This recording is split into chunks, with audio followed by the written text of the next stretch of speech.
Hello, welcome to our class today. In our organizational communication class, I want to talk about a chapter that is not in the textbook but should be, and that is conflict. You ever had a conflict at work with another person, with a boss? It is probably number 2 area for conflict in our worlds. Number 1 being our family, of course. Number 2 probably work. And friendships, we have conflicts with friends, but when people are truly friends, we tend to resolve those rather quickly. Let's start taking a look at some things. The nature of conflict. Conflict, let's just define it as this, a working definition. Conflict is an expressed struggle between at least 2 interdependent parties who perceive incompatible goals, scarce resources, and interference from the other party in achieving their goals. My slide's a little messed up there. I'm going to have to fire somebody that made that for me. It looks like I've got a conflict already. A key term here is the idea of perception. A lot of times there are not incompatible goals, resources are not scarce, there's no interference going on, or maybe there's even no interdependence, but we perceive that there is. The result's the same. We feel like we're in a conflict, and the conflict exists. So that's a key thing to keep in mind. But we can look at each one of the elements of this definition, and often just this simple definition: conflict is an express struggle between 2 or more interdependent parties that perceive incompatible goals, scarce resources, and or interference in achieving those goals. The express struggle part. This one is probably the only point that students have debated with me over the years. The textbooks, and this definition is from Hawker and Wilmot's textbook, Interpersonal Conflict. This definition, express struggle, means if you don't talk about it, you don't tell somebody you've got a problem with what they're doing, that they're, if you don't express it, there's not really a conflict. Well, for the one person that has no clue, yeah, what conflict? I sense no conflict here. For the person that's over there stewing on the other side of the office and angry, there is a conflict in their mind. So if we can just kind of leave that situation, which is not that uncommon, kind of off to the side, because as long as that person's stewing and doesn't express it, and the other person is clueless, we're not going to get towards a resolution. And to get to that resolution, we do need to express that there is a conflict going on, and begin to do that, begin to resolve it. So the express struggle is important. The struggle part is, I think, self-explanatory. Interdependence means you need each other at some level. You may not like the people you work with on the other side of the office, but you are part of a group, you are part of an organization, you may be part of the same team, and therefore you are interdependent. They need whatever it is, whatever task you bring to the workplace, and you need whatever task they bring. You are interdependent, sometimes more so than others. With family members, definitely interdependent. If you're willing to break that independence and just walk away and say, F you, I never want to see you again in my life. I've quit some jobs where that's kind of been the case. I don't ever cuss anybody out. Then the interdependence is broken and the conflict is resolved. With incompatible goals, that's pretty simple. You want this, they want that, and they can't both happen at once. Or at least we have the perception of that. And sometimes it's real, and other times it's just a perception. Scarce resources, there's not enough to go around. You've heard about the concept of scarcity from your sociology classes. And at work, there's not a big enough budget for every department to do what they want. And interference is where things are starting to get active, and this other person is undercutting you somehow in some way, or trying to go over your head, trying to get what they want with no regard for what you want, or vice versa. People are actually actively starting to do things. That definition is probably the single most important thing you can learn about conflict, that starts helping you get towards resolutions, because this helps you identify what the issue is. Incompatible goals. That's pretty easy to work out. You both want the same week off for your vacation, and the company needs one of you there. That's an incompatible goal. And resolving that isn't just a matter of, well, it could be a matter of scarce resources. Hire a temp for the week and let both people have the week off. Is that possible? I don't know. Maybe the boss needs to get out of the office and work the floor for a while you hire a temp to pitch in where the boss needs to go back in the office. I don't know. There's other options here.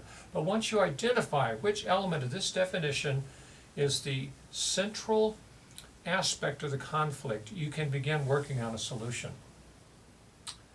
Now, we have conflict styles as human beings, and these conflict styles are, let's call that just the way, I like it, the default style. This is what you just normally do when incompatible goals rise up, when you perceive some interference for getting what you want, when there's scarce resources. These styles just come into play quickly. You're already programmed probably with one of these styles, and you probably programmed yourself. The good news is you can unprogram yourself. But these styles we have, and we'll get to exactly what they are in a minute, but I want to tell you where they come from here, or a little bit about them. Number one, the way you normally deal with conflict was probably developed very early in your life, by age 4 or 5, if you have brothers and sisters, maybe a little bit older, 6, 7, 8, if you're an only child. But see, by then you're in grade school, kindergarten, what starts at age 5, preschool age 4 or 3 even, and we start having conflicts with other people, and we began to develop a successful way of dealing with that conflict. We are rewarded by our successes as we define success. But these are developed very early, and because of that, they're deeply ingrained within you, and they're difficult to change. The pattern I developed early, I still feel it. Anytime somebody expresses a conflict with me, or I sense that I have a conflict brewing with them, I still tend to revert back to that, and I have to consciously goad myself to action and express that we have a problem, we have a conflict, and we need to work on resolving it. Our conflict style usually reflects our family patterns. Got some images here of, the dad in conflict with the son, bullying of the son a little bit by the father here. We have the two parents fighting in front of the kid, and the kid just knows what it means and is horrified by it and doesn't want to deal with it. We have the bully about to punch the other kid out there at school. And then we have the child that's just plain abused. I'm sorry for the graphicness of that photo, but it's real, and it has happened to many of you in this class. You've been abused in one way or another by somebody, a parent, another kid at school, your co-workers even. And, I had my stepdad. My mom dated several men after she divorced my husband. And one of the men she dated, he was black. It was the 70s, and my mother got deeply involved in working with the African American population there in Phoenix, at the Phoenix Occupational Industrial Center, and she just simply taught typing to help people get jobs. And she started dating this man, and he moved in with us for a couple of years, and he was being bullied at work. The other guys, he worked at the airport, Sky Harbor International Airport, in night shift janitorial services.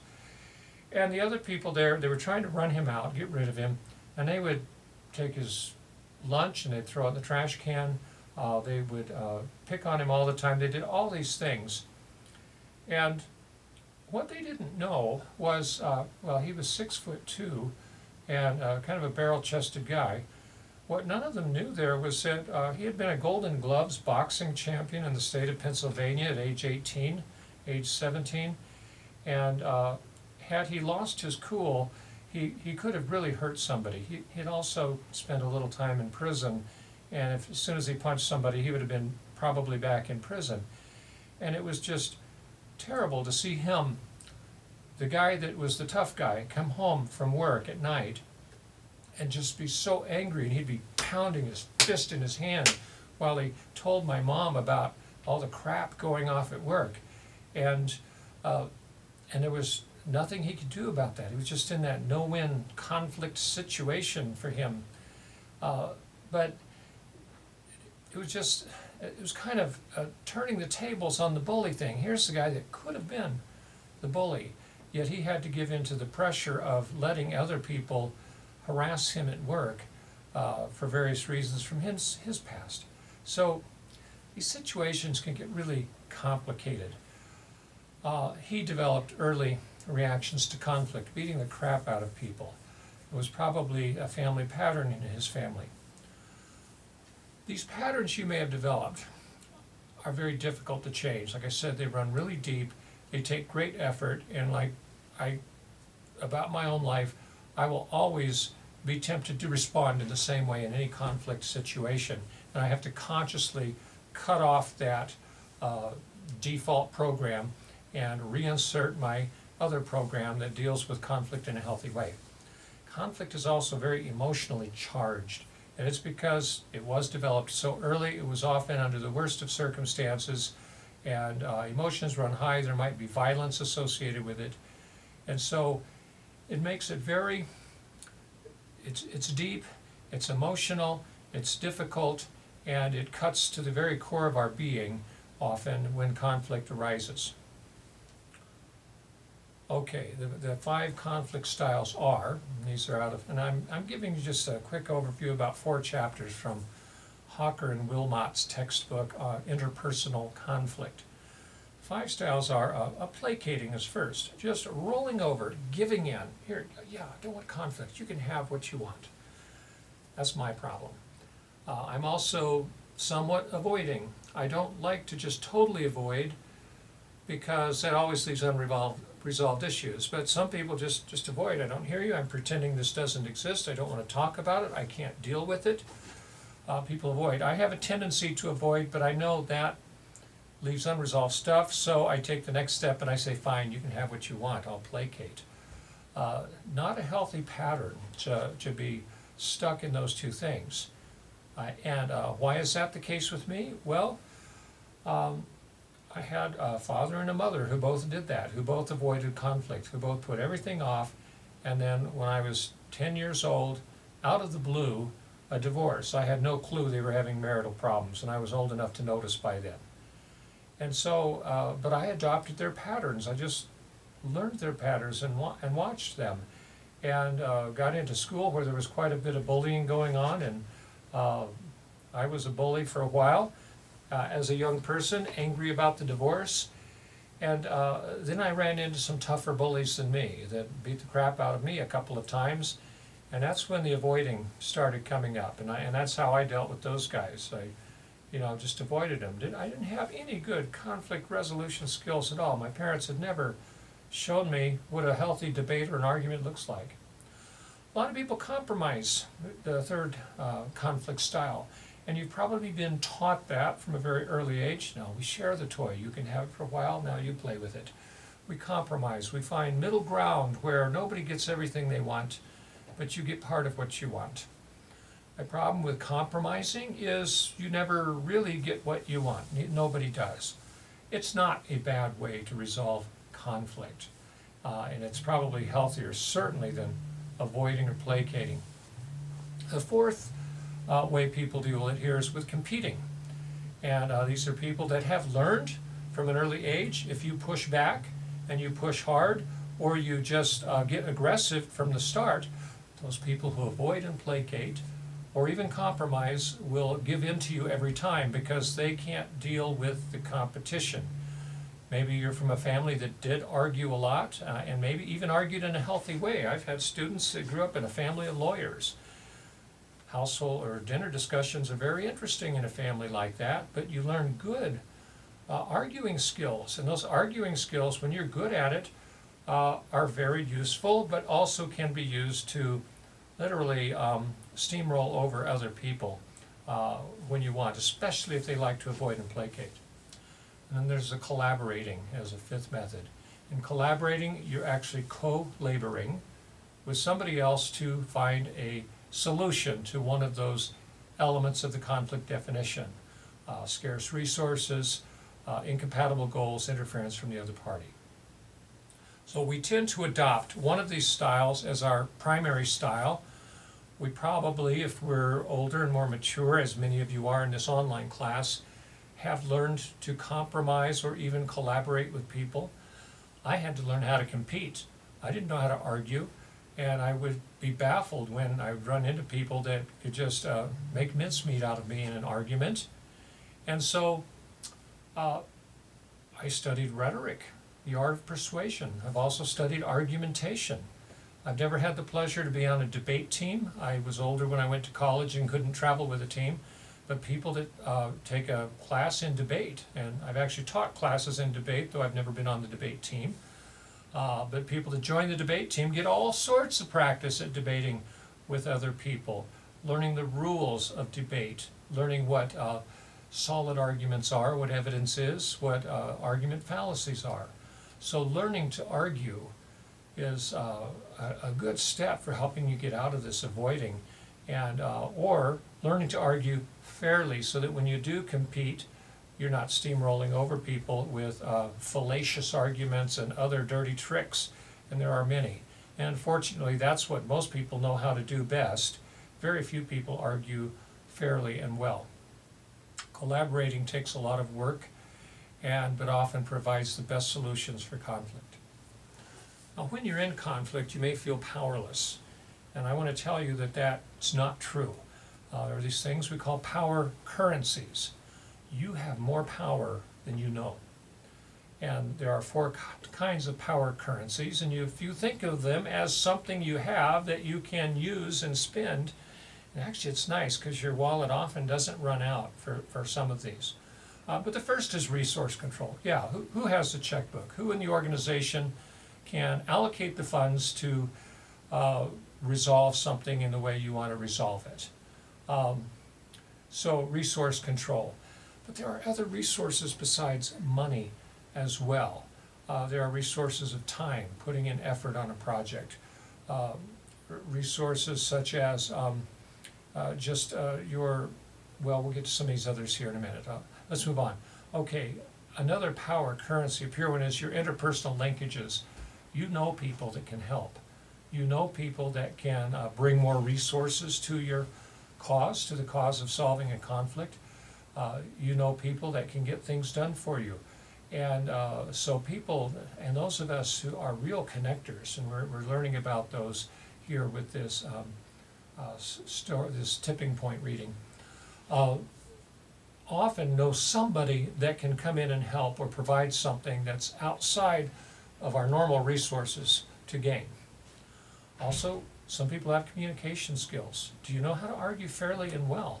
Well, you can probably get a person that likes to shout and yell at everybody, get them to calm down with your communication skills, and get them to start giving reasons and evidence for why they believe so strongly that it ought to be their way. And you can also listen, and you can then present coherent arguments that are difficult to disagree with without resorting to dirty tricks. And then you can call people out on their dirty tricks. These are the kinds of things you learn in an argumentation class. Argument and debate. English departments often teach an argumentative writing course. You will learn the same principles in there. In a rhetoric course, we will teach you the same principles, but often it takes 2 or 3 of those classes. We cover so much that the argumentation part of it you kind of have to latch onto and focus on yourself. Finally, your expertise can resolve many conflicts. We all have some expertise, and that does give us something to negotiate with. That is a form of a resource. Okay, when you need help, we do several things. Obviously, the best conflict styles to adopt and learn and get good at are collaboration to resolve conflict or compromising to resolve conflict.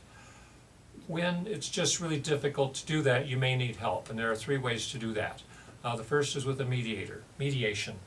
And a mediator sits down with you and tries to help you collaborate, perhaps, to resolve a conflict or to make a compromise to resolve it. Another coworker often is a mediator. Sometimes a boss can be your mediator if it's with a coworker. If mediation doesn't work and you still can't reach a resolution, we can use what's called arbitration.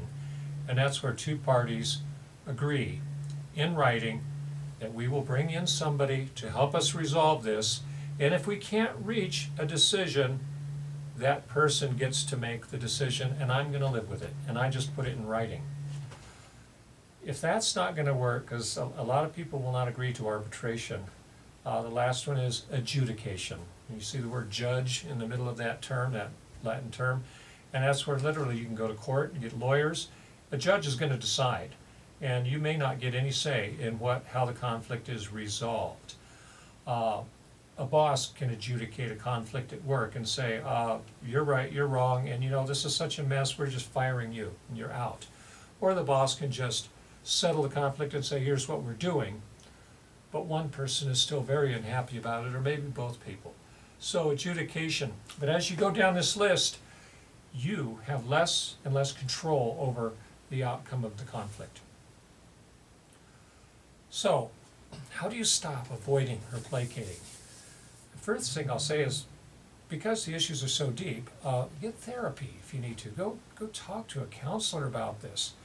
And there are people trained in how to help you get past traumatic childhood situations that you may have lived through, and to forgive people if you need to help you get perspective as an adult and put them behind you. Difficult to work through on your own. Even a good friend can help talk you through a lot of these things. I mean, look back at your childhood. It may not be that complicated why you tend to avoid all the time. It's just that you may always have that tendency, and once you're aware of it, half the battle's done, and then you can begin to start reprogramming yourself and start having some positive conflict engagements where you do reach a good solution and you maintain a friendship. And that starts rewarding you. See, the problem with placating is conflict's over, I'm rewarded. Whew, that feels good. I avoid, I don't have to deal with it. And you know what? A lot of conflicts just go away because they're time dependent. And so avoiding actually solves about half of them eventually. But you never get what you want, and you begin to resent it after a while. And then we're in danger of a blow up if you get pushed too far. So get help if you need to get past these things that have been rewarding you for your bad behavior, and start engaging in little conflicts at first and deal with them in productive ways to be rewarded. And the time's going to come along where you've got to really deal with something ugly and deep, and you're forced into it, and develop the skills to do that. As uncomfortable as it is, go through it, deal with it, find a resolution, or get arbitration or adjudication or a mediator, and try to have a more positive outcome that rewards you for approaching it in a healthier way. Learning self-confidence helps so much. That was part of my problem as a young person. Hey, my parents divorced, and there was nobody to really help me develop my own self-confidence from about age 9 until I was about age 14. The father of my best friend started teaching me to play golf and giving me just good messages about who I was as a person. My own father at some point began taking more of an interest in my life as I got a little older, and especially as I started getting in trouble in high school. And my dad got involved more deeply. That helped a lot with my self-confidence. Learning to debate, study rhetoric, argument and debate. We've mentioned that already. Once you have those skills that some competitive person isn't just going to run over you, that you can push back a little bit. And sometimes you have to. With that competitive person, you've got to push back and show them you mean business, and you're not going to be steamrolled. And often they will back off. For a lot of them, it's a game. And they just have fun doing it. While for you, it's horrible, and you hate it. You hate every minute of it. But once they realize you'll push back, they often will work with you and begin to collaborate then. Okay, if you're one of those competitive people that just has trouble shutting it off, and you just roll over people all the time, and you know you're good at it, and I'd say 1 out of 4 of you in this class are like that. How do you fix that? Well, okay, get some therapy. There are reasons that you're that way also. And having 2 lawyers as parents is probably not it. It's probably having a parent who argued very well and actually was successful at it, and you using those same tactics you imitated on other kids, brothers and sisters, and they work. And they do work. The problem is, if you're good at it as an adult, you burn a lot of bridges, you lose a lot of linkages and connections that otherwise could have helped you out in your own career. You might even lose friends over it because you won't back off of positions because you just got to win every argument. You lose marriages over it, you can lose your kids over it. I have a parent now that is like this, and she's very good at arguing, but sometimes cheats. And I don't like it, and it's something I'm going to have to sit down and talk with her about. Okay, respecting other people. Well, chilling out if you're just a competitor. Just chill out, calm down, and treat this other person with a little bit of respect. Listen, that says Silton, right? Oh yes, I'm going to have to fire that person. I've got a conflict now and I'm going to express it. Wait a minute, I made these slides. Learn to listen to people first. Listen first. You've got your arguments. You already have them all lined up. You're ready to go. You're ready to unload on them. You have these conflict metaphors that use things like firing and war and battle. Just chill out. Hold us off to the side. You may need to argue. But listen, try to hear, try to get the other perspective. But just resist that urge to dominate. Make the conscious choice that this relationship with a coworker, with my wife, is more important to me than being right, even if I am right. And maybe you're one of those people that usually is right, but what about the relationship? And what about your career? And in this day and age, your interpersonal linkages, your friends, your connections are what are going to make your career more successful. And if you're burning bridges everywhere you go and making enemies, it's going to come back and it's going to be a roadblock for you somewhere else. But if you can learn to work more productively with people, to collaborate, to solve problems, even though there may be a little arguing involved, and just shut your mouth sometimes. And certainly don't cheat at argumentation. You need to take the argumentation class also, because I bet you never learned how to argue fairly and properly. So resist that urge to dominate somebody else and value the relationship, the community, your standing in the company more than your need to be right all the time for whatever reason is deeply within you that maybe you do need to get some therapy to understand what it is and begin to you be in control of that instead of it controlling you. Okay, we offer an entire class in conflict and mediation. I'm one of the teachers of that class, CST 477. Why not take the class? Do you need to improve in this area? One way or another, probably 3 out of 4 of you do need to improve. Some of you collaborate and do well.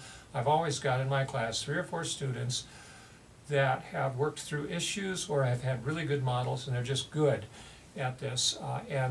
But most of my class that takes this from me has struggles in one area or another. Knowledge is the first step to helping you get past that. And getting the knowledge and understanding this whole world of conflict and mediation is a necessary step to become good at it. And this is also a job skill that advances your career a lot further than you may know. We have other teachers who teach us online and in the classroom. There might even be another department in the school that offers some sort of mediation class. Take one of these classes if you need help here. You've got electives in your program. I don't care what you're going into. This is a class you will talk about in interviews with your employer when they ask you, so how do you handle conflict when somebody you work with does something that upsets you? That's a good interview question. How are you going to answer it? Take a class. You'll do a lot better. Thanks for listening. I hope this has helped. And remember, we're just scratching the surface. I've just pointed the way towards improving in conflict. And I hope you take advantage of that. Have a good day.